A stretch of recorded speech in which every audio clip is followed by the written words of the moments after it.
Hey guys, Guro Jee Choi of Floro Fighting Systems. So, it's been a early start in the morning as always. And since I had a lot of y'all ask me questions regarding the Bolos, I thought I'd do a video on it. So there you go. Alright guys, so this is the G Innovations Endgame Bolo. Special thanks to my brother Chris who made this possible. Thanks again, brother. So, story in this Bolo is, you guys already know it on Facebook. Those of you who don't, go and take a look. Let me just talk to you about starting with the handle. Handle has been wrapped in G Innovation single ridge wrap, which I am trying to get a good video of the look for it. There you go. It also has the shroom capping on the pommel, or puño. I did fumble on one little thing where one of the ridges, when I was doing this at 2-3 in the morning, instead of trying, again, your mind's kind of drifting when you're doing this because this is kind of what I consider as meditation, and a lot of things going through my mind at that point. Accidentally crossed the one at the end, but it actually does give you that extra ridge for support, so it kind of worked out. Learning experience, and so I'll take that as that. So with the blade, it is very unique because it has the look of a talibon when you look at it from Filipino swords. And also kind of looks a lot like Lauihan, as one of my brothers have stated. There's a clip tip instead of something like a round tip, like a drop point, or something that you normally found on something like a kukri or bolo. At the same time, the belly the flamenco is very Filipino-esque. This has been edged by my good friend, Master Daniel Malley of Epicurean Edges. This is razor sharp. Thanks again, Daniel. And I just oiled it, so I will not be putting in this garage tech high-tech sheath that I made for it. It's intended and specifically designated as a pack sword, so this is something that would go in the pack with the bungee attached to the end and secured to the backpack from the inside with the internal compartments. So if I do need to pull that, and I'll simply grab onto the handle and I'll rip this through from the back, and it will come out as so, while the bungee will pull the kydex back into this compartment. It is designed perfect for FFS and EKI. So on that front, it is just beautifully done. It's also meant for FFS Dos Manos application, and that little grip mistake on the bottom, the final ridge that I crossed over, that actually gives me an extra ridge room ramp to allow for FFS Dos Manos applications without a worry. So this is awesome. I absolutely love it. Thanks again, Chris. Originally called this the old line Bolo because Chris found this in Maryland, but we decided to rename it Endgame because, well, we do not know what awaits us in this new year of 2024, as pretty much turmoils of everything, of all situations possible. Now, I had a lot of my students ask me, okay, gee, why a sword or bolo versus a knife?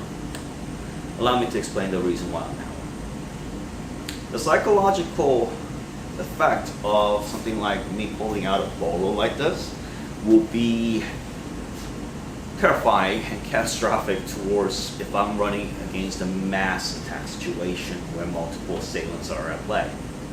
Just by drawing this out, it gives me the couple options. One, obviously the reach versus a knife is greater. Two is the termination factor and neutralizing agent, which is instead of having to thrust or slash this thing, it's just usually one good clean execution of a technique would befell the subject. And I'm gonna leave it at that so I don't get this censored. So on that front, that's what it's for. So when you're dealing with multiple attackers, such as you would in post-apocalyptic situations, this will come in extremely handy. Not to mention, although we do have boomsticks and munitions to run for, eventually your munitions will run dry. And yes, I know a lot of you guys will say, well, I could reload. Try reloading while you're being under attacked by 5 guys at the same time. You're not going to be able to do that. Well, pulling something like this, if you know how to use this, you have the training and the skills to do so, that won't be much of a difficulties. So because of that, pack sword. And yes, it is still very well designed. Remember, Daniel's edging is legendary, as I explained to you guys in the past.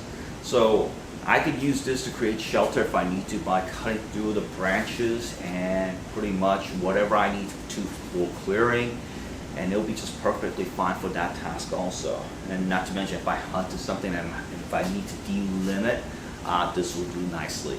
Skinning, be pulling out a smaller knife for that, but dressing the animal and delimiting it, this will do just fine. So this is one of the pack swords. I'm just going to leave it on the side since, like I said, this is well oiled. Now the next one is something that you guys have been asking a lot on my Facebook ever since the photos hit after I completed it, and it is the Kishin. Kishin is, well, it is like, it's a different type of blade. Allow me to explain to you on that one. First of all, shout out to Mr. Landau, who I acquired this from. Thank you again, sir. You're awesome. And we're uncertain on who made it. That's the one thing for sure. But the steel, we know for a fact it is stainless because obviously during the edging, the sparks. So not that difficult to tell on that one. Edged by my dear friend, Master Daniel Malley. Thank you again, Daniel. You're awesome. And it is just beautiful. The handle, the grip, it is done in Crusader Camo in G Innovation single ridge wrap. And obviously it is lacquered in my custom lacquer that I learned from my sensei when I was learning to make blades. So this is how that turned out. Now again, just like the Endgame, it is meant and designed specifically for Floro fighting systems applications. So you can use this for single-handed. At the same time, if need be, you could use this for those models applications at will. So on that front, this thing is just perfect for that. I've had many of you guys ask me why single ridge wrap versus double ridge or any other, or mud S wrap or spiral. Why, Jay? Why do you use this in that particular way? First of all, if you look at the Endgame, I'm just going to bring that out first, so I'm going to explain that. Endgame is all-purpose pack sword. So because of that, it has 550 core layer and G Innovation single ridge wrap and 550 also overlapped on that. Why this is due to the shock distribution and absorption factor. 550 quartz are known if you wrap your blades on it, it negates the factor of shock considerably versus not having that on there. Now, one of the oddest things is if you have it lacquered in my lacquer that I do on my swords, it literally kind of negates the factor up to almost 80%, which I don't know how that science works, guys, but it's pretty fantastic and one of many reasons why I put my stuff with, when I do any type of 550, I will lacquer it. It hardens and cures, but the shock absorption and distribution factor remains. Something like the Endgame, which is designed specifically for something like a post-apocalyptic situations and scenarios, is something that I really well thought of on that particular thing. So I went into a lot of thoughts on that by doing that on this one.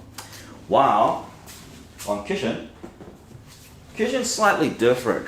Kishin has hem cord underlayer and 550 cord and single ridge wrap over it and Crusader Camo. So why I go for this, first of all, I absolutely love the color combinations of this, especially once it's lacquered, because the color changes dark and it's just mesmerizing and absolutely spectacular. A lot of my brothers have opted for this camo and color pattern over any other, and it's actually becoming the new, we joke around, it's the new black. So it is really fantastic, and this, especially with the hemp cord underneath it, it is just amazing on that. Now, why single ridge versus double ridge is, one, when you do double ridge, it makes it very big. So if you have a blade and if you have a large hand, that might be a good idea. But aside from the fact, if you have a small hand, it doesn't really work. Remember, I wear size medium gloves, so for me, this is just perfect. And why I do single ridge is a couple reasons. One, I wanted to fill my hand, my dominant hand that I'm going to use this for, and I wanted to fill the void in my hand, the palms, when I grip it. And this does it perfectly when you do the single ridge. The biggest mistake when you do a single ridging is that most people just keep it just flat, just straight. That is incorrect way of doing wrapping for the hand, because how I wrap it, if you look at my wraps, they are contoured to the hand. So they fill the groove and perfectly fills the hand perfectly, aligning it so your blade literally becomes part of you. And that's what this is for.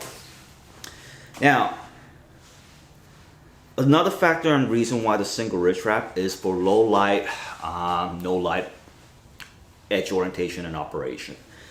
So this is not really that big factor when you have a big blade, but when you have a small knife and trying to figure out which size the edge in no light operations or low light operations, it is important, and this single ridge will tell you which side the blade is gonna be, the edging is gonna be on, the sharp end is. So there's that. But for me, it's mainly for what is a larger blade, is to fill the void in the hand perfectly to allow for cleaner edge alignment in execution and applications. So there's that. So absolutely love the Kishin. Now, one of my all-time favorite, and like the Endgame, I did Kydex Garage Tech Sheet Fort, again for pack runner. So I'm gonna explain to you guys the pack runner in just a sec. I guess we'll deep dive into this in part 2 because I'm almost running into, it's 12 minutes so far and we're running into 15-minute mark. But for now, I want to share this with you. Then I'm going to make another video just on the pack sword concept so you guys can see. And also learning mistakes from your own crafting, and I'm going to share the reason why on that. There you go. So again, let's kind of outline this, how we cover. Purpose of a pack sword or bolo is, one, for worst case scenario when all civil order has broken down. So if you will all have a boomstick and your munitions, but there'll be a situation where you need stealth and low noise or noise reduction, and this is where this will come into play for hostile neutralizations. And also against mass attack situations, pulling the psychological effect will tremble through, especially as soon as one tangle is dropped and dispatched with this. The effects will roll over to those around them. And you also have reach and distance versus pulling out a knife to do so. So there's that. 3 is for creating shelter and wilderness survival, so tradecraft. These will come in handy. Remember, Bolo's been used in the islands of Philippines for as long as people have been living there. So it's used for everything from fieldcraft to dressing games, and these will easily delimb, especially with Daniel's edging. It will delimb whatever the game that you caught very easily. So because of that, good to go on that, and for dressing wise. Alright guys, I'll see you guys for part 2. Thanks so much for watching, and part 2 will be on pack sword and I'll explain that in depth. Thank you.